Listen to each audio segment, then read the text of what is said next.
Bonjour et bienvenue, très heureuse de vous retrouver pour ce nouveau numéro de vendredi 14h, votre magazine du cinéma, juste avant votre film de la semaine sur icinema.com. Et cette semaine, le film c'est The Line, un thriller réalisé par Peter Bebjak. On va en parler en fin d'émission avec Stéphane Charby. Au sommaire de vendredi 14h aujourd'hui, les 40 ans du Festival international de films de femmes à Créteil. C'est en région parisienne. Et une question, les femmes ont-elles enfin pris le pouvoir ou tout simplement une partie du pouvoir dans le cinéma? En France, environ 20% des longs métrages sont réalisés chaque année par des femmes. Ça veut dire que 80% sont réalisés par des hommes. On va en parler avec nos invités dans un instant, mais d'abord, ce petit rappel de Nicole Kidman et de Reese Witherspoon recevant un Emmy Awards pour leur rôle dans Big Little Lies. C'était en septembre de l'année dernière. It's been an incredible year for women on television. Can I just say, bring women to the front of their own stories and make them the hero of their own stories. And thank you for that opportunity and for audiences to wrap their arms around us. This is a friendship that then created opportunities. It created opportunities out of a frustration because we weren't getting offered great roles. So now, more great roles for women, please. Yes. Thank you. Nicole Kidman et Reese Witherspoon qui incarnent un groupe de femmes au rôle profond et attachant dans Big Little Lies. On en parle avec des femmes profonde et attachante aussi, sur ce plateau. Jackie Buet, bonjour. Merci d'être des nôtres, créatrice et directrice du Festival international de films de femmes. C'est à Créteil et ça fait 40 ans que ça dure. Et vous allez nous raconter tout à l'heure, mais quand vous l'avez créé, ce festival, vous pensiez qu'au bout de 4 ou 5 ans, ce serait réglé? Tout à fait, oui. On était très optimistes. Ouais. Et en même temps, en découvrant les films venus du monde entier, on a pris goût à la chose et voilà, ça fait 40 ans. Ça fait 40 ans que ça dure. L'actrice et réalisatrice Sonia Rolland est là également. Bonjour Sonia, merci d'être des nôtres. Alors les Français vous ont découvert en 2000 dans les habits de Miss France. Mais depuis, vous avez aussi créé une société de production, produit plusieurs documentaires. Vous avez créé un livre qui s'appelle « Les gazelles n'ont pas peur du noir » aux éditions Michel Lafon. Et votre dernier documentaire s'appelle « Femmes du Rwanda ». Il est diffusé sur Planète Plus. On va en parler aussi.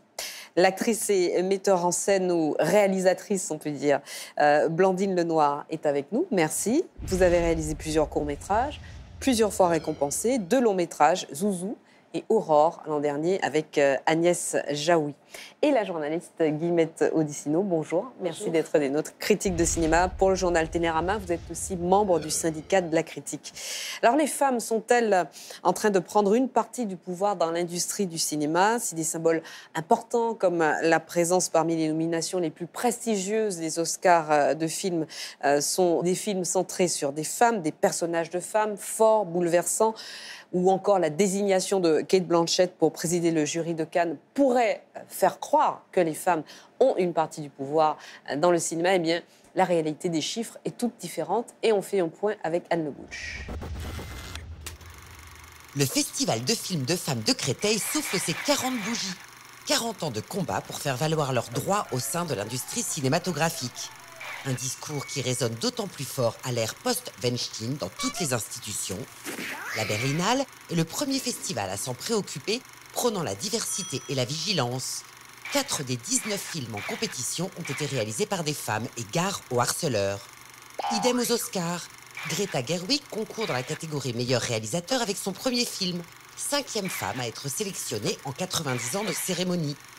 4 films nommés sont portés par des personnages féminins forts et audacieux et Exit James Franco, pourtant favori à l'Oscar du meilleur acteur. Cannes, enfin, a choisi cette année Cate Blanchett pour présider le jury.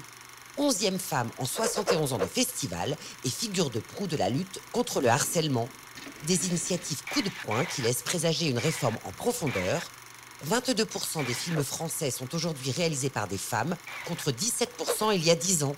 Et on compte 20% d'emplois supplémentaires pour la gente féminine dans toutes les filières du cinéma. Un tournant dans l'histoire, les femmes prennent le pouvoir. On pose la question à Jackie Buet. Jackie, vous avez créé et vous dirigez depuis 40 ans le Festival international de films de femmes de Créteil. Qu'est-ce que c'est un film de femme? Et d'abord, est-ce que ça existe? Un film de femme, je pense que c'est un film tout à fait personnel, subjectif, un regard sur le monde. Et autant de femmes, autant de regards différents. Je pense qu'on a autour de cette table des talents variés, on pourra s'en apercevoir. Il ne faut pas enfermer du tout dans un label film de femmes. Quand on a choisi d'ailleurs ce label, on était un petit peu hésitante, mais finalement, on avait envie de valoriser la place des femmes dans le cinéma. Et ce qu'on voit aujourd'hui... C'est un film réalisé par une femme, oui. Qui met en scène des sujets liés à la condition féminine en général. Pas forcément. Pas forcément, voilà. C'est-à-dire qu'il y a une ambiguïté dans l'intitulé film de femmes. Nous, on voulait le positiver, mais pas enfermer les femmes dans des sujets de femmes. Pas du tout. Parce qu'un film qui parle des femmes, mais qui serait réalisé par un homme, vous le classez comme... Par exemple, on a vu tout à l'heure Nicole Kidman et Reese Witherspoon parler de leur rôle dans une mini-série qui s'appelle Big Little Lies, qui est mise en scène par un réalisateur, par un homme, mais qui donne vraiment à ces femmes, à 5 femmes, des rôles extrêmement forts, extrêmement puissants. Donc, oui, mais là, c'est un avenir nouveau. Peut-être qu'on pourra ouvrir, par exemple, à Créteil et ailleurs, des comparaisons intéressantes sur des sujets en commun. Comment les hommes et les femmes traitent-ils, elles, chacun, de ce même sujet? Alors, les Américaines sont fortes quand ce sont des actrices, effectivement, qui portent, mais 7% des films seulement aux États-Unis sont réalisés par des femmes. Et je me souviens d'un Oscar qu'avait remporté Cate Blanchett de son rôle dans le film de Woody Allen, où elle disait, mais vous voyez bien qu'une femme peut porter un film. C'était il y a quelques années.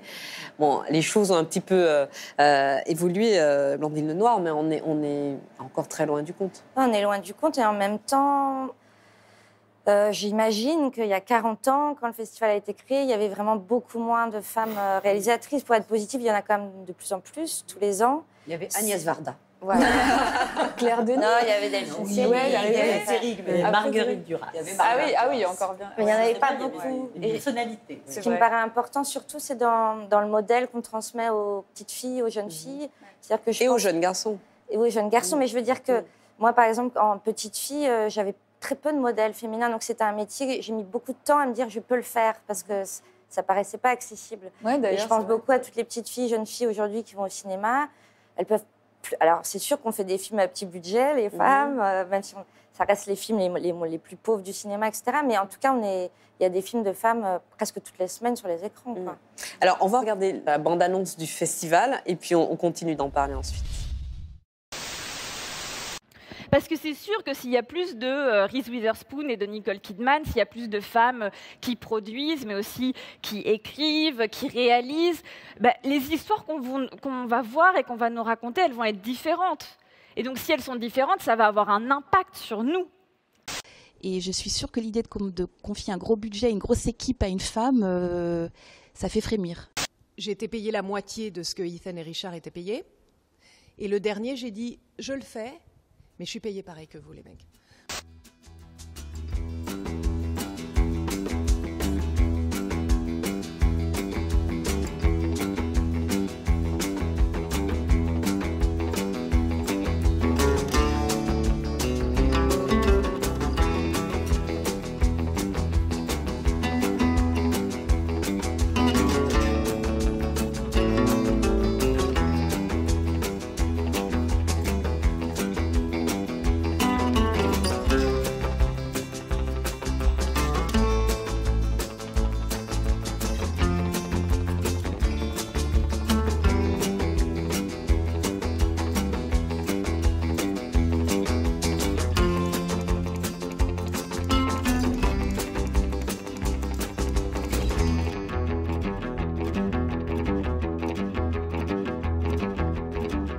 Alors Jackie, 40 ans, qu'est-ce qui a changé en 40 ans? Blandine Lenoir disait tout à l'heure, on a maintenant beaucoup plus de modèles dans lesquels se projeter. Oui, beaucoup plus de variété de personnages féminins, par exemple.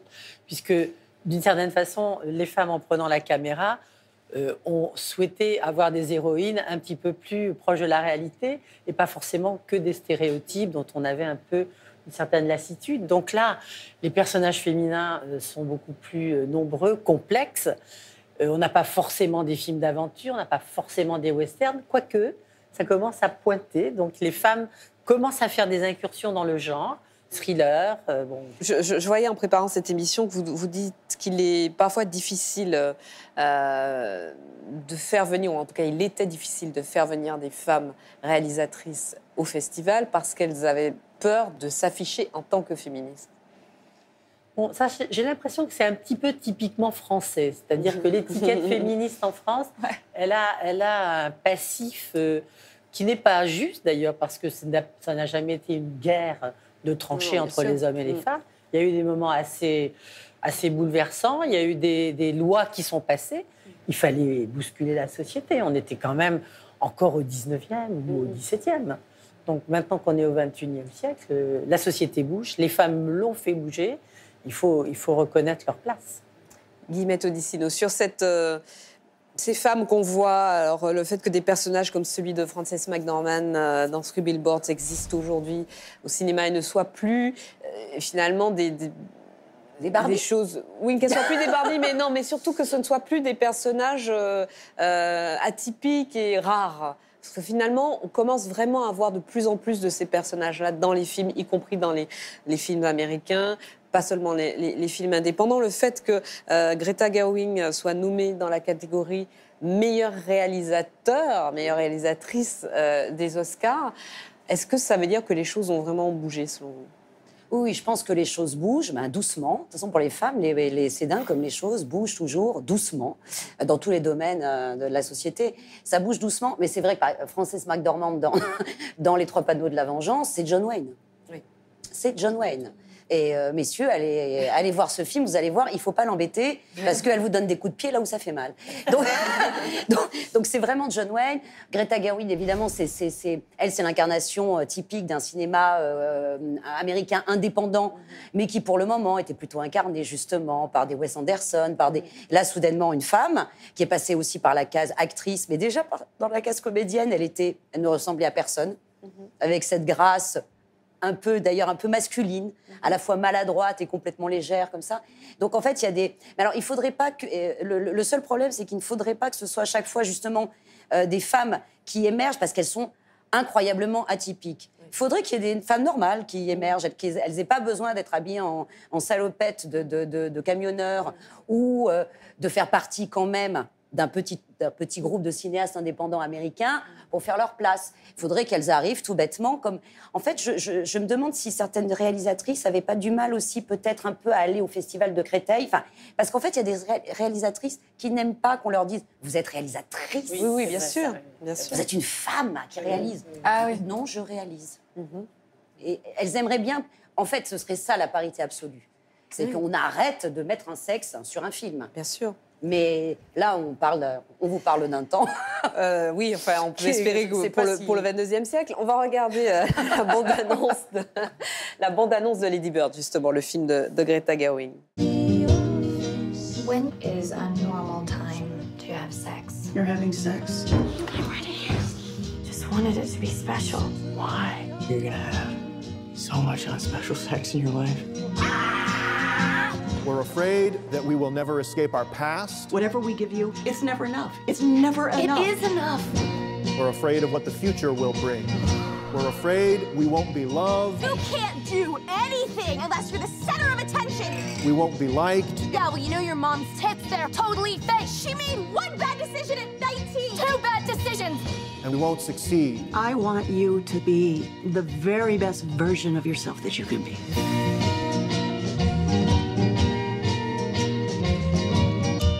What if this is the best version?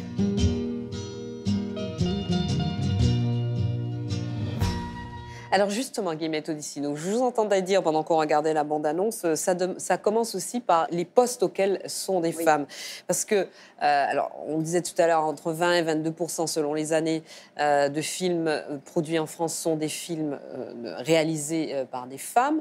Il y a des milliers de femmes qui travaillent dans l'industrie du cinéma, mais elles sont 90%, même plus, 96% des scripts et assistantes scripts sont des femmes, 90% des costumiers, donc ils sont des costumières, les 3/4 des coiffeurs et maquilleuses sont des coiffeuses et des maquilleurs. il n'y a pas de saut métier, mais on voit bien qu'elles sont quand même cantonnées dans l'industrie du cinéma en France à des rôles très particuliers. Et souvent aussi au montage. Parce qu'en fait, c'était un métier de femme. C'était un métier de femme parce que les monteuses, avant, monter, c'était coller des petits bouts de pellicule. Il fallait avoir des petits doigts. Oui, elles venaient directement. En fait, avant, elles étaient couseuses souvent. Des usines de couture. Parce qu'elles avaient la précision pour coller ensemble les petits morceaux de péloche. C'est vrai.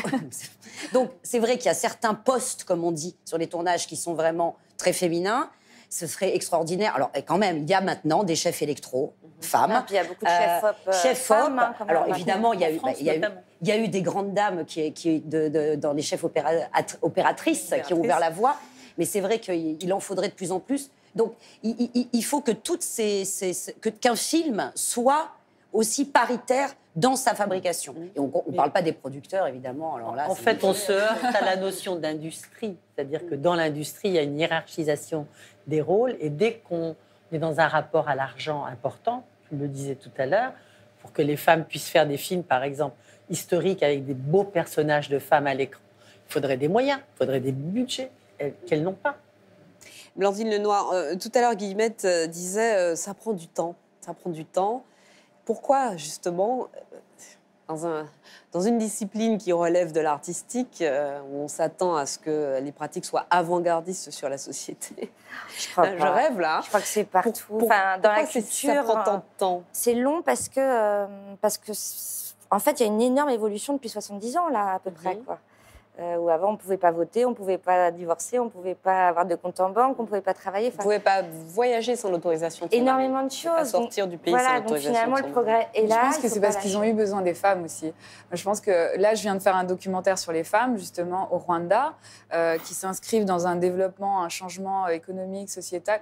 Pourquoi? Parce qu'elles arrivent après-guerre et parce qu'elles sont 800 000 femmes veuves sur 1 million de morts et elles sont 52% de la population aujourd'hui. Donc en fait, c'est un peu aussi ça le problème en France, c'est qu'on convoque très peu les mémoires pour comprendre combien la femme a été présente à tous les niveaux, à des moments importants de notre histoire. Et c'est aussi ça le problème. On n'a pas un gros travail de transmission à ce niveau-là. Et je le vois, moi, en faisant un peu la différence entre mes deux cultures, finalement, parce que je suis française et rwandaise. Je vois qu'au Rwanda, comme c'est un pays neuf, eh bien, je suis témoin d'un changement mais vertigineux et entre les mains des femmes. Nous, on arrive un peu loin de toute cette période-là et c'est vrai qu'on a forcément un constat plus amer. C'est parce qu'en fait, maintenant qu'on se sent égal aux hommes, en tout cas dans nos droits et dans les lois, exactement. On a envie d'accéder au pouvoir. Exactement. C'est ce que vous disiez, c'était la volonté politique. Et en fait, tant que c'est pas plus ferme sur certains aspects, en tout cas de notre société, je pense qu'il faut un peu plus d'autorité à ce niveau-là. Je pense aussi. Mais parce qu'en fait, enfin non, j'allais dire c'est triste à dire, c'est pas triste à dire. Le cinéma est une industrie. Et c'est vrai que c'est une question d'argent, en fait. Les décideurs, qui du coup ne sont pas encore des décideuses, vraiment hésitent à donner beaucoup d'argent, ou même une somme correcte, à une femme. Oui, à une femme, et à lui donner aussi 50 personnes sous ses ordres. Saura-t-elle avoir l'autorité? Il y a des tonnes de clichés. Je ne suis pas sûre encore que ce Lisa Zouelos m'a confié une fois que les gens étaient persuadés que sur le tournage, elle allait forcément hurler. Elle allait forcément être hystérique. Parce que comment une femme peut-elle être autoritaire sans hurler, sans être hystérique? Ben voilà la preuve d'une femme qui réussit à produire, réaliser, mener ses projets. Mais, donc c'est aussi ces espèces de clichés d'une femme ne peut pas tenir un budget, ne peut pas faire obéir 50 personnes sans hurler ou sans pleurnicher. Ce sont des clichés qu'il faut faire tomber. Mais après, il y a quand même 2-3 exemples. On voit chez Gaumont, Sidonie Dumas. 2-3. Hein, voilà. Ouais, c'est ça, le problème, c'est que c'est 2-3. Mais qui prouvent que ô combien c'est possible. Absolument. Blandine Lenoir, alors avec Aurore, dont on va voir la bande-annonce dans quelques secondes, vous mettez en scène une Agnès Jaoui que à la fois la société et le cinéma français ne veulent plus vraiment voir, c'est la femme de 50 ans. Il y a même un syndrome de la femme de 50 ans. Il y a des associations d'actrices, des amicales d'actrices pour le tunnel de la femme de 50 ans. La femme dans le cinéma français existe avant 50 ans ou bien après 50 ans, mais grosso modo entre 50 et 62, 63 ans, on la voit. À partir de 45, j'ai l'impression. Oui, c'est ce que je me disais aussi. Mais c'est pas que le cinéma. Enfin, dans les publicités, quand on voit les crèmes anti-rides où les filles ont 24 ans, enfin, on se sent complètement bonne à mettre à la poubelle très vite, quoi. Donc, moi, j'ai fait ce film pour ça, pour plus avoir peur de vieillir et puis pour dénoncer cette inégalité extraordinaire, quoi. Alors, on regarde la bande-annonce d'Aurore. Les mecs, ils grèvent des cœurs, des mains, des poumons. Ils sont même pas foutus d'inventer quelque chose contre des bouffées de chaleur, ça me rend dingue. Tu dis comme d'habitude, hein. Tu veux l'acheter, t'es pressé, tout ça, hein. T'inquiète. Ah pardon, excusez-moi, j'ai dû faire une visite groupée parce que j'ai pas eu le choix. Oh, ça alors. C'était qui? Le mec de mes 18 ans. J'ai un truc à te dire, maman. Là, maintenant? Je suis enceinte. Quoi, déjà? Ah, mamie, bah... Ah non, commence pas avec mamie. On pourrait aller faire les courses ensemble en même temps. Hein. Ça peut être sympa entre grand-mère d'aller chercher le petit lit. Dis donc, il faut qu'on s'occupe des petits noms. Alors moi, j'ai pensé à Grand-Ma. C'est chic, non? Et toi? Mémé, tant qu'à faire. N'empêche, t'as pas changé. T'as toujours ce truc-là. Allez, on fait une partouze. C'est bon, là, ton petit cul en cuir, là. Pardon, madame. Bah, moi, je suis dans la restauration, mais je trouve plus de boulot. Parce que vous, les Blancs, vous découvrez la discrimination en vieillissant. Ah, il faut qu'on divorce aussi, tiens. J'y pense. Excuse-moi, je pensais pas que ça te ferait autant d'effet. C'est la ménopause. Ça va? On va faire un petit dossier. Puis en plus, vous avez un super nom. Aurore Tabor. Tabor, c'est le nom de mon mari. Je m'appelle Plou, en fait. Aurore Plou. Est-ce qu'on aurait pu en parler différemment que sous la forme d'une comédie, ce thème? Moi, c'est ma façon de faire des films, donc non. Enfin, moi, j'aurais pas su faire autrement, mais... Comment le script a été reçu, le fait de, comme ça, mettre en avant un personnage de femme de cet âge-là qui se pose des questions sur le fait de vieillir, pas vieillir, qui veut affirmer le fait qu'elle reste jeune, au moins dans sa tête? Ouais, non, mais je voulais vraiment raconter ce truc de la société qui rejette la femme à partir du moment où elle est plus féconde, quoi. C'est-à-dire à partir du moment où elle est plus un outil à la reproduction. Et je suis tombée sur 2 producteurs, hommes, très conscients des choses et très féministes. Et donc, il n'y a pas eu de souci. Par contre, c'est très vite, ils m'ont dit que ce serait bien que ce soit quand même une comédie romantique. Qu'il y ait quand même un personnage masculin. Alors, je m'en suis amusée de cette contrainte en me disant, après tout, pourquoi pas? Parce que c'est vrai que l'amour, on a tous envie... mais bien sûr. Alors là, au contraire. Mais c'est vrai que j'avais envie de parler de beaucoup de femmes, dans tous les âges, etc. Donc, j'ai pu raconter plein de personnages, de femmes solidaires, surtout. C'était ça que je voulais raconter. Et puis... voilà, il y a eu un distributeur, il y a eu... Bon, après, c'est dans les discussions où il fallait que je justifie l'intérêt de certaines scènes. Parfois, où c'est sûr qu'avec une femme productrice ou une distributrice, j'aurais pas eu ces conversations. Bon, finalement, j'ai réussi à faire quand même ce film-là. Vous avez fait de l'éducation auprès de certains messieurs. C'est déjà ça. Sonia Roland, on parle de femmes au Rwanda. Votre doc, on va en voir la bande-annonce. Est-ce que c'est plus difficile de vendre, entre guillemets, aux chaînes de télé un projet comme celui-là qui parle de la façon dont les femmes au Rwanda, veuves, pour beaucoup d'entre elles, ont repris la société en main? C'est un peu compliqué parce qu'on n'y croit pas, surtout, à ce changement, cette évolution incroyable dans cette société toute nouvelle qui est le Rwanda, parce que depuis le génocide, ça fait que 25 ans hein, que ces femmes opèrent avec beaucoup de résilience, avec beaucoup de courage. Et du coup, proposer ça à une chaîne, oui, c'est un peu compliqué parce que c'est pas tout à fait dans la ligne éditoriale qu'on recherche aujourd'hui. Mais j'ai su avoir bonne écoute du côté de Planète et puis elles m'ont laissé vraiment libre choix, en tout cas des thèmes que je voulais aborder avec ces femmes-là. Alors on regarde la bande-annonce de Femmes au Rwanda. Bonjour, je suis Sonia Roland et je vais vous faire découvrir ma terre natale, le Rwanda. Merci de m'accueillir. Oh, Caribou, merci. soyez le bienvenu. C'est gentil. Après le génocide de 1994, les femmes rwandaises ont pris le destin de leur pays en main parce que les hommes manquaient. On garde que les rouges bien fermes. Aujourd'hui, elles sont les actrices économiques, politiques et culturelles majeures de l'extraordinaire renaissance de ce pays. 3 hommes et 157 femmes. Et dis donc, elles sont majoritaires, quoi. Sonia Roland a parcouru sa terre d'origine à leur rencontre. Cheers. Femmes du Rwanda sur Planète Plus. Un moment, on imagine, évidemment, très, très émouvant pour vous, mais vous vouliez montrer comment, dans différents compartiments, hein, différents types d'activités, les femmes sont là pour reconstruire le Rwanda. Ouais. Depuis 20 ans maintenant. Mais oui, en fait, en 2013-2014, j'avais fait un film sur le Rwanda qui résumait en 52 minutes les 20 années de reconstruction du pays. Et quand j'ai abordé la question de la femme et que j'ai sorti des chiffres comme 64% de femmes au Parlement, premier Parlement le plus féminin du monde, tout le monde m'a regardé avec de grands yeux comme ça en pensant que j'inventais. Et du coup, je me suis dit, ça mérite vraiment un sujet parce que ça va bien plus loin que ça, en fait.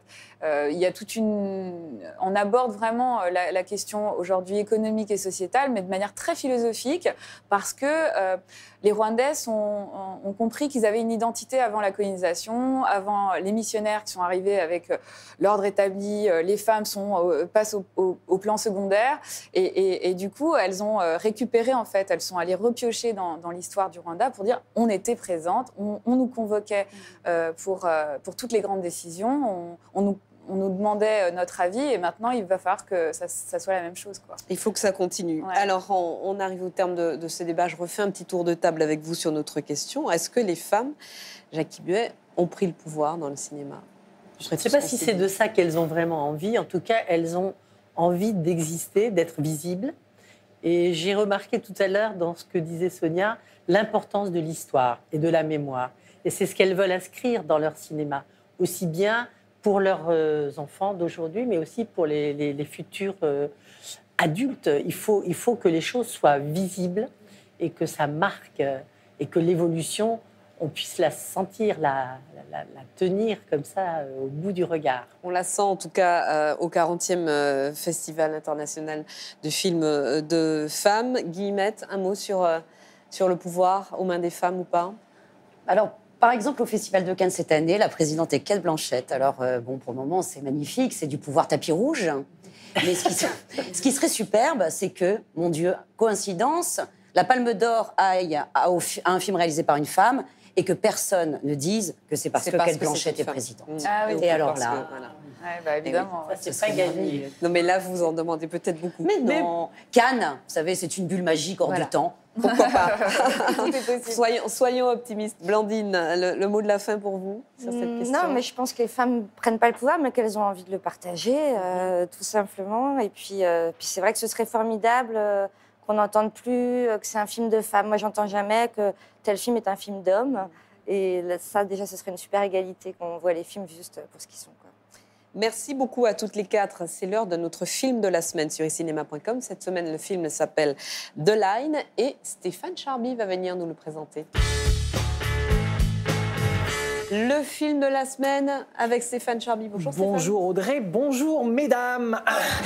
Je suis un petit peu embêtée parce que, non pas du propos que vous avez tenu, mais je ne vais pas vous parler de femmes dans le film d'aujourd'hui. C'est pas grave, Stéphane. Je vais vous parler d'un film où il est question d'hommes, mais en même temps, je parle sous le regard de Guillemette et de la critique de Télérama.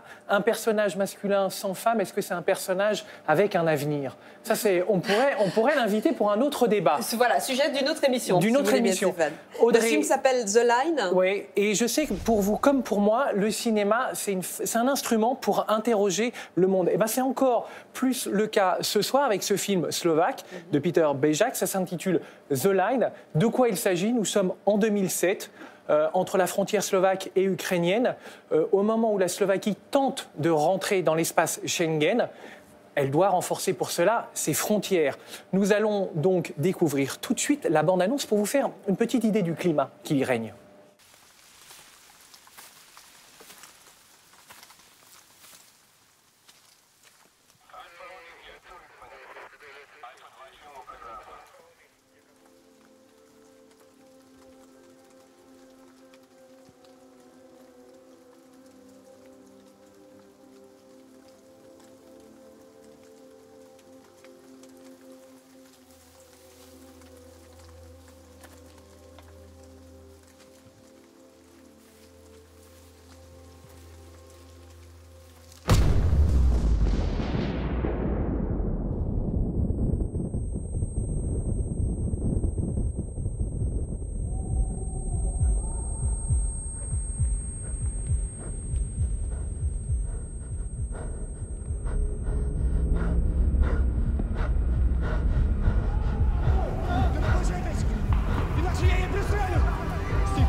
Pour son 4e long métrage, le réalisateur slovaque nous plonge dans l'univers de la mafia où un truand est en proie à un cas de conscience. C'est ce qu'on n'a pas vu malheureusement dans la bande-annonce, mais c'est ce qui est prometteur pour l'avenir.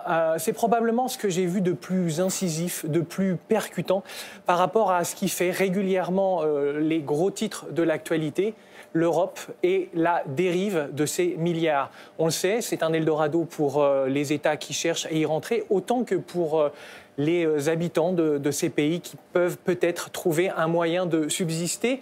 Car on le sait, dans ces pays, malheureusement, le trafic, c'est ce qui permet aux gens d'espérer vivre un peu mieux, un peu plus longtemps. Alors ça va du trafic le plus anodin au trafic de migrants. Pour ces gens, on sait, il n'est plus question de liberté, mais d'échapper à leur peur, à leur souffrance et à l'humiliation. C'est l'une des grandes forces de ce film, c'est qu'il dessine des personnages complexes, des personnages bien plus grands que ceux qu'on a l'habitude de voir habiter dans le polar. Quand vous regardez The Line, vous regardez en face une réalité si proche, en forme de cauchemar, une réalité qui enfante de monstres. C'est vraiment un film à recommander. Eh bien, on va le regarder tout de suite sur cinéma.com. Merci Stéphane, merci à toutes. On se retrouve la semaine prochaine pour un nouveau vendredi 14h sur cinéma.com. D'ici là, bon film et merci.